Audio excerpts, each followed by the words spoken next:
Hello, everybody. Welcome to another episode of Just Another Nobody. I'm your host, Thomas Fawkes, a magic cyborg alien monster traveling from the future. And today I want to talk about why we, or rather, why I, am wrong about everything.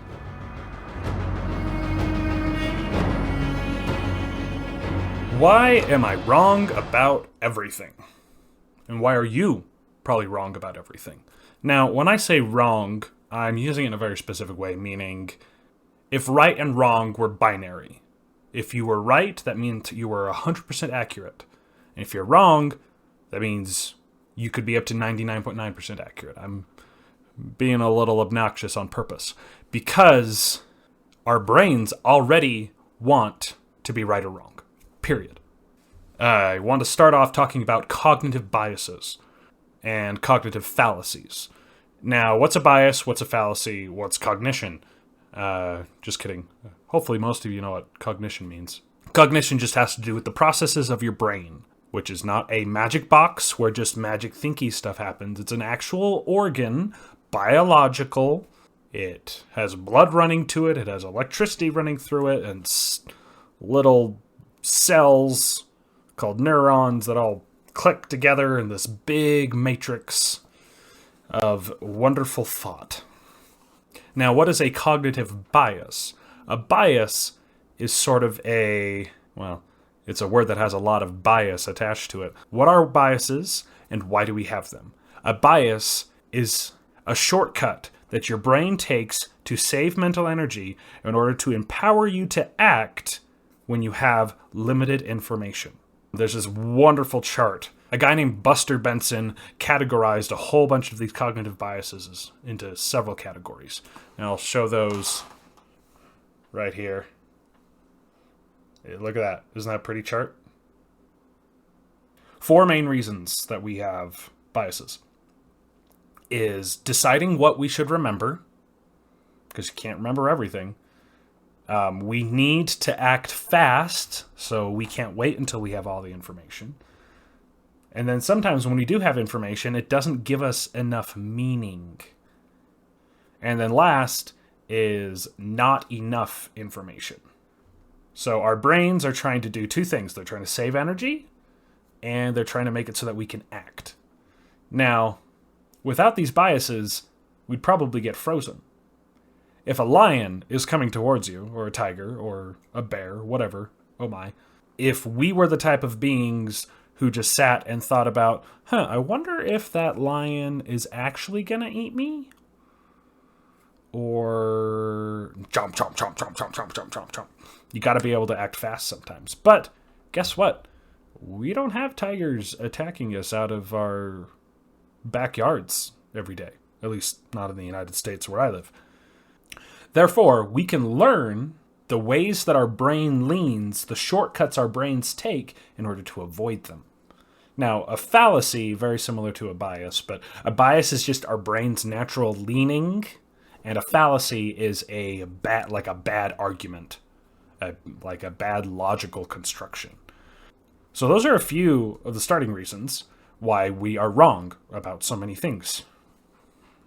Taking this one step further now. The universe itself, going to go outside of our brains for a minute, is infinite.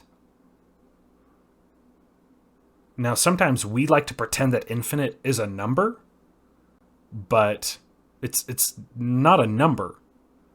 It's a vague description trying to describe something that goes on forever. This is a timeless concept. The amount of space that there is, the amount of time that has passed, will pass, is passing in different ways because of gravity and black holes and oh my!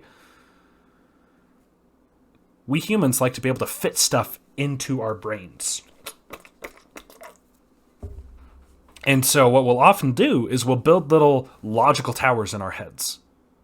That's why people's beliefs or ideas of the world make sense to them, even if they're wrong.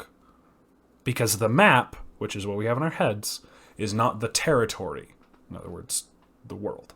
There's this delightful quote by Frank Herbert. It comes from Dune. And it says, "Deep in the human unconsciousness, is a pervasive need for a logical universe that makes sense. But the real universe is always one step beyond logic. I take that to mean the universe is so much bigger than your sense. You cannot take the universe and fit it inside of your head. It will always be beyond you. So you need to accept uncertainty and not being right. It's okay to not be right. It's fine. There's a phrase, I don't know if I heard some version of it somewhere.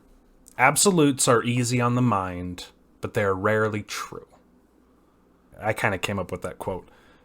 Can't really say they're never true because then I just came up with an absolute, which comes more from the limitations of my language than it does with the truth. We like these absolutes because they're easy. This happens with politics. I always joke that political ideologies, mainly talking about the United States where I live, is kind of like you walk up to the prison warden and there are green uniforms. I might as well use the colors. There's red uniforms and there's blue uniforms. This uniform says, this is how you shall act, this is how you shall dress, this is how you shall behave. This is what you will believe. These are the arguments that you will espouse and share with others and repeat ad nauseum. And heaven forbid you ever think for yourself. Same goes with the other side. It's like you don't have to go into the prison. If you just accept personal responsibility for thinking about everything that you believe, everything, and not taking it at face value from somebody else, then you don't have to walk into the prison at all. Except that the truth is more complicated than what you can fit in your head. You cannot create a definition. You cannot throw a bunch of words at something and say, there lies truth. Because words are only signposts. They only point to something. So from Eliezer Yudkowsky's blog post on Less Wrong, he references something that he calls the Litany of Tarski. It's a template to remind oneself that beliefs should stem from reality, from what actually is, as opposed to what we want or what would be convenient. So this is one reason that I have a lot of respect for what I will call rational atheists. Not people who just got mad because bad things happen, but they want to believe what is true. They want their beliefs to reflect reality. And according to what they understand, atheism is reality. If X is true, I desire to believe X. There's a little quote from the blog post that says, if the box contains a diamond, I desire to believe that the box contains a diamond. If the box does not contain a diamond, I desire to believe that the box does not contain a diamond. Let me not become attached to beliefs I may not want. Let us not be afraid of accepting reality and what it would do to us, because we are already living subject to reality. If the reality is the United States of America isn't quite as nice a country as it used to be, and isn't quite as financially free as we would hope it would be, we're already living in that reality, so accept it. The universe is already subjecting you to it. So these are the reasons that I'm wrong about everything. But it's also the reason that I'm headed in the right direction. Because I study these mental problems, and I seek out truth, but the altar of truth is always open, and the knife, the knife of investigation, is always ready to use. Any belief that proves unworthy, you should be willing to place upon the altar of truth and sacrifice it. And if it turns out that you did it falsely, that belief can be resurrected like that. But, more likely than not, the majority of beliefs that you sacrifice will be sacrificed. And over time, you will realize that you are far less adamant about everything. And that's okay. It's okay to be wrong. I'm telling you, right now, it's okay to be wrong. As long as you seek out truth still. and admit wrong when you're wrong. Well, other than a Frank Herbert quote, I didn't really do much talk about sci-fi and fantasy, but I hope that you enjoyed this episode and enjoyed me telling you that we're wrong about everything. So, until next time, when I start making other claims pretending that they're real, peace.